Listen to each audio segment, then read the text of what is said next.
Hello everybody and welcome back. Root Beer here with more of the 2003 Galois paper. We just started our series of Galois videos with question number 1 in the last video. And as I say, we're at the 2003 Galois contest. So let's take a look at question number 2. Now hopefully you have obtained a copy by clicking the link in the description below of the paper and you're trying these questions out for yourself because it's much better to try the questions, see where you're failing, where your weaknesses are, rather than just watching someone else do it. It was always explained to me, math is not a spectator sport. And so it's very important that you actually go out, you try these things, you try these questions, you try this problem solving. And that's true not just of contest questions, but of your actual math homework and your math assignments when you get to university. So you really got to put in the effort if you want to learn. It's like you can listen to people speak English all you want, but you're never going to understand the finer points of grammar if you just keep listening and listening and listening. You actually have to try and speak it, try and construct sentences, and you're going to stumble, and that's okay. So, question 2, we got part A, B, and C here. So, Professor Cuckoo, named after the cuckoo clock, mistakenly thinks that the angle between the minute hand and the hour hand of a clock at 3:45, so a quarter to 4, is 180 degrees. And I could understand that. At the 45, the minute hand points at the 9, and if it's 3, the hour hand should be pointing at the 3. And I do know that there are clocks where the hour hand doesn't move seamlessly in between them. It actually moves strictly between, it goes 3, and then as soon as it hits 4, it clicks over to, as soon as it hits 4 o'clock, it clicks over from 3 to the 4. But we're talking about one of those ones where the hour hand slowly moves as the minute hand goes around. That's the more common type of clock. Alright, so he thinks it's 180 degrees. As the picture indicates, it clearly is not quite there. Alright, so question part A. Through how many degrees does the hour hand pass as the time changes from 4:30 p.m. to 4:45? Wow, I'm not saying the words right. 3 o'clock p.m. to 3:45 p.m. 3 o'clock p.m., 3:45 p.m. I don't know why I keep saying 4 o'clock or any of that. So, the hour hand at 3 o'clock sort of starts pointing at this 3, and then slowly it ekes towards the 4, and it goes 3/4 of the way there. So we want to know how many degrees does it pass through. Okay.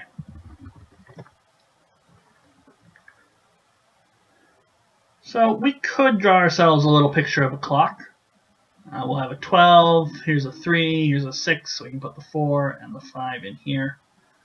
And it starts pointing at the 3. Put the 9 over there. And it's going to progress downwards towards the 4, 12, 3, 4, 5, 6, 9.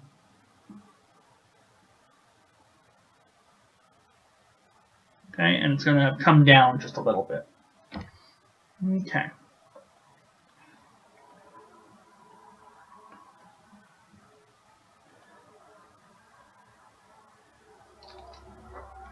So 3:45 is it's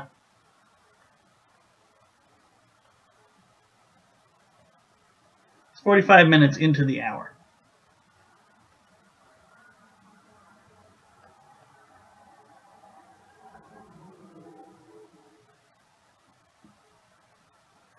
So it's 45 minutes, and there's 60 minutes per hour. We're going to get 3/4 of an hour.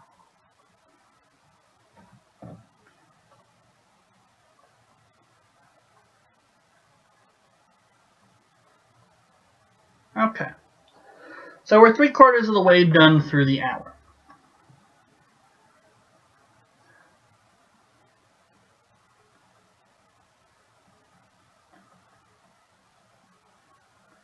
So in the full hour,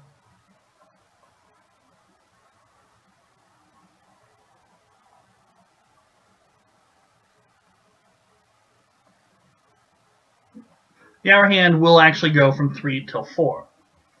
So So it'll have moved all the way there, and after a full hour, the minute hand will be back up at the 12, and now the hour hand will be down at the 4. So, if it's only 3/4 of the way through the hour,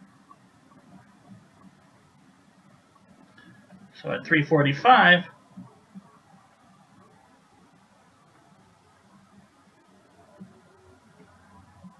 the hour hand is 3/4 of the way from 3 to 4. Okay. So if we knew the measure of the angle between the 3 and the 4, we would just take 3/4 of that, and we've got the measure of the angle there.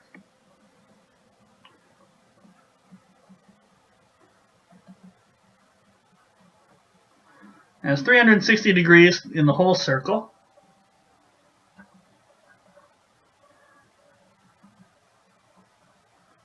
And there are 12 hour symbols on a clock face.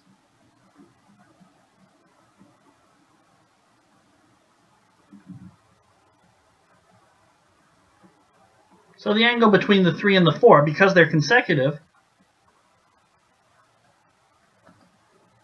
is the same as the distance between the angles between any two consecutive numbers on the clock face. And since there are 12 of them, they're spaced equally, we get 30 degrees.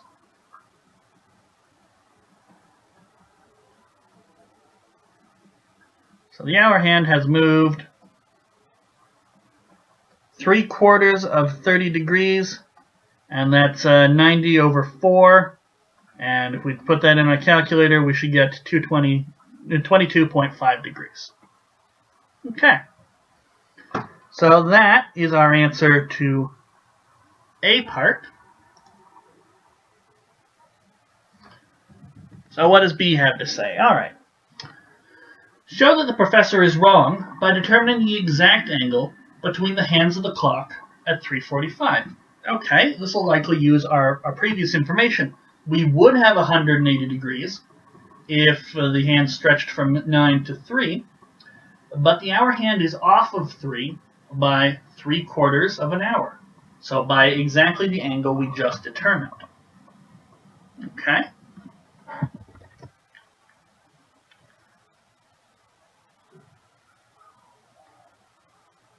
So we have a 9, we have the 3, we have the 4, and I don't really need anything else.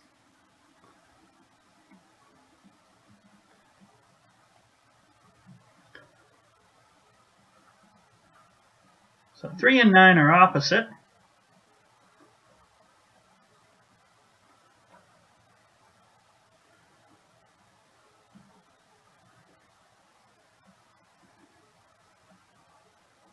So the angle from 3 to 9 is 180 degrees. I mean, this is how the professor thought it was going to go. So we have 180 degrees. But we're off by 22.5 degrees.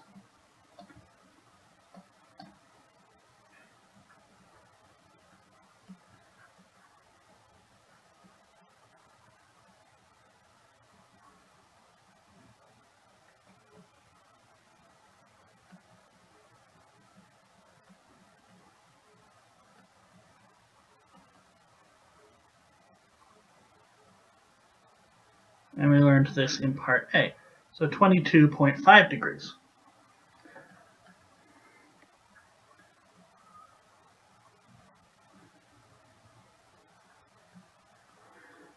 So the angle between the hands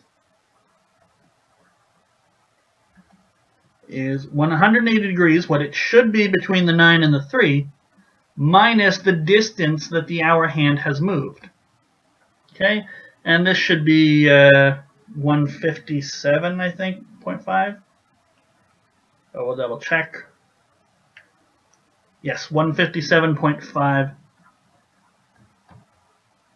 degrees. And that's our answer to B part.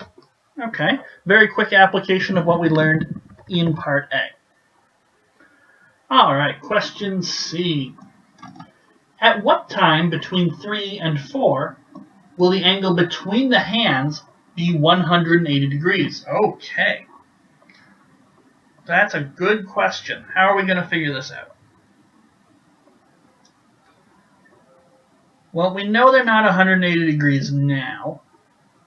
And I doubt they were beforehand, but so it'll probably be sometime after 345.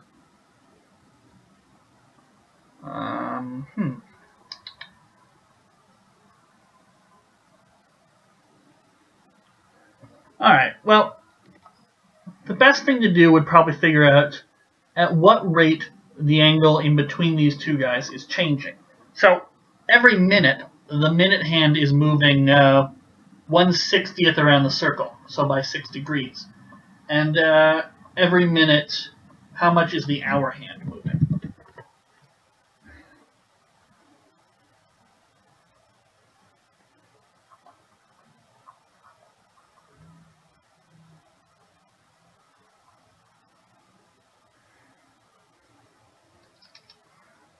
So, sorry, 60 minutes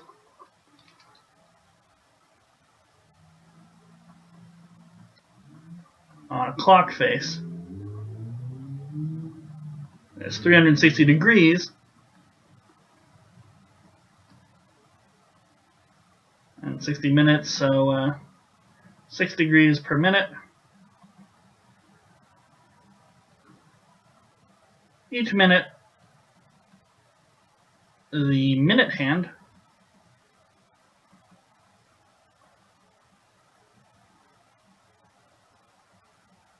moves 6 degrees. Okay, fantastic. We could, if we wanted to, bring this down to the second. There's a, 3,600 seconds around the clock face for an hour, but I don't think we're going to need that. So, each minute, the minute hand moves 6 degrees, and we'll say it's specifically clockwise.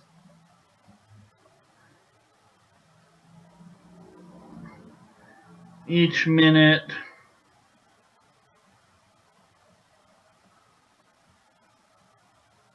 the hour hand moves. Alright, so there's 30 degrees in an hour. And there's 60 minutes per hour. So the hours, both being in the denominator, will cancel out. And we'll be left with 30 degrees over 60 minutes, which is 1/2 a degree per minute. So each minute the hour hand moves 0.5 degrees clockwise.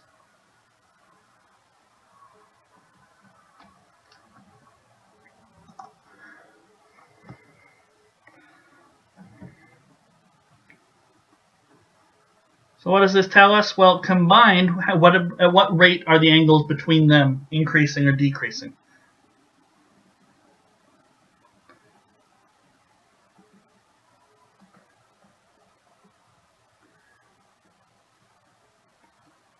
This means every minute the angle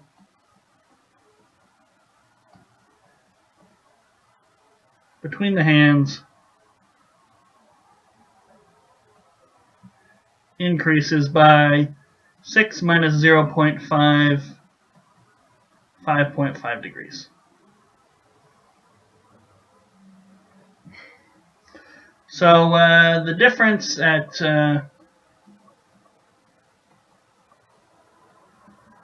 345, the angle between them is 157.5 degrees. After m more minutes,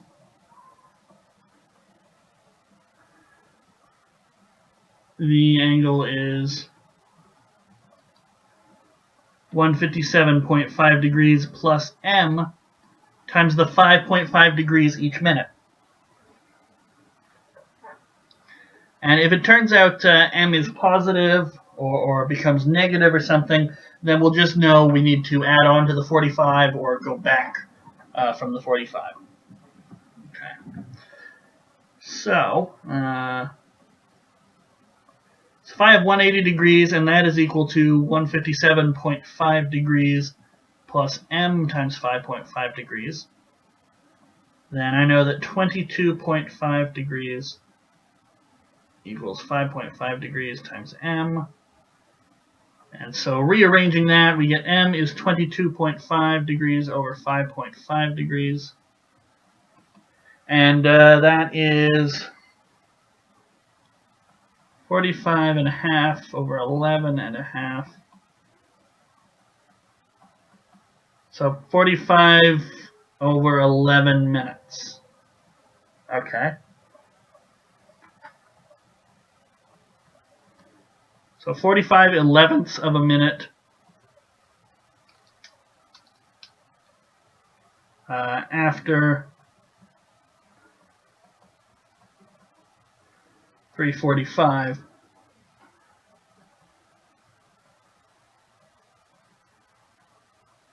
The angle will be 180 degrees. Now, do they say to round or be approximate?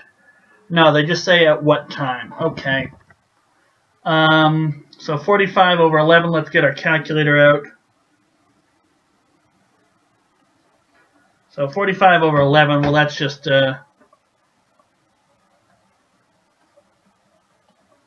that's 44 over 11 plus 1/11.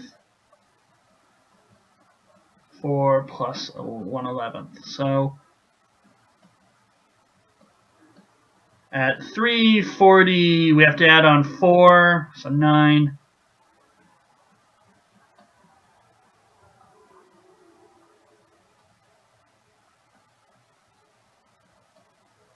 And 1/11 of a minute, the angle will be 180 degrees. Now, what is 1/11 approximately in seconds? 1/11, so 60 seconds in a minute divided by 11. So it'll be around 3:49 and 5 seconds because we round down. All right. And that does it for C part, which wraps up the whole question. Nice and neat. And join me in the next video for question number 3, which involves a game called Switch. And we'll see more next time. But by all means, download a copy of the contest and try it before watching the next video. So I'll see you guys next time, and thank you so much for watching.